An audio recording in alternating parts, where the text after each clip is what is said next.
I used to follow people for work.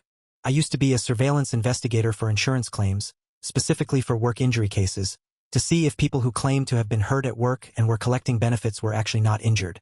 I did this full-time for about 10 years. Doing a new case every few days for a decade, you see a lot of strange stuff. For example, one time I saw drug dealers in a downtown city literally riding horseback. You see scary stuff too, especially if you're working in rough neighborhoods. The scariest encounter I had happened about 20 years ago. This was a case in a somewhat rural area, which are always the toughest. I arrived at 6 a.m., checked the cars in the area, and ran plates to see if any matched the person I was investigating. I was provided the person's age, height, and weight, and in rare cases, a photo. This guy was in his mid-30s, average height and weight. His house had one car in the driveway with no plates, which was unusual. On the first day, I arrived too late to catch him at home. He had already left. Our protocol was that if you couldn't confirm someone was home by 10 a.m., after 4 hours on site, you had to knock on their door to confirm. Typically, we'd dress up as a UPS delivery driver with a dollar store item in an envelope and a clipboard, which surprisingly worked. Anyway, no one was home.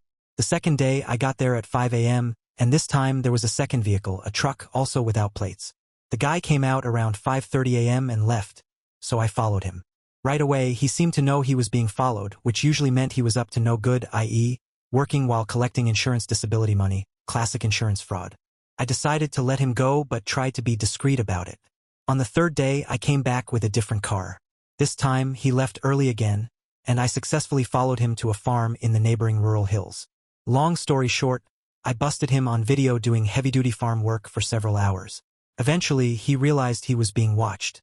I tried to leave without being noticed, thinking there was no way he could catch me, considering there were driveways and a creek between us. But somehow, he was suddenly on my tail, chasing me down these isolated, winding mountain roads.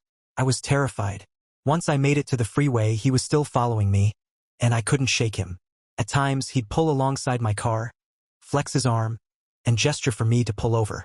The guy looked genuinely intimidating, and I knew he'd want to keep me from reporting the evidence I'd gathered that could cost him big. I called 911, reported a drunk driver endangering me, but was shocked when the dispatcher told me officers were between shifts and couldn't help. There was a toll bridge about 20 miles ahead, and I thought I might be able to lose him there if he didn't have a pass. Then I remembered he had no plates, so it wouldn't make any difference. After several miles, I finally lost him. I exited the freeway and found a gas station with a cop parked there. I explained the situation, and the officer made a call.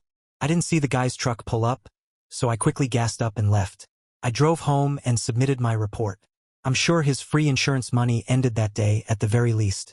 The scariest part was worrying that he might have my license plate and could use it to find out where I lived, just like I could do in my line of work. I decided to research him online. Sometimes in that job, you learn that the potential insurance fraud is the least of someone's criminal endeavors. I discovered that he was a hardcore convicted felon who had spent time in federal prison and was involved in gangs and drugs. I was on edge for a while, but thankfully, nothing happened. About 5 years later, I had another case in the same rural area and thought about him. I decided to Google him to see if there had been any police activity involving him in recent years. To my shock, I found out that he was dead. Apparently, a couple of years after our encounter, he took his girlfriend hostage at gunpoint, killed someone who tried to help her, and was then killed himself by someone else who managed to save her.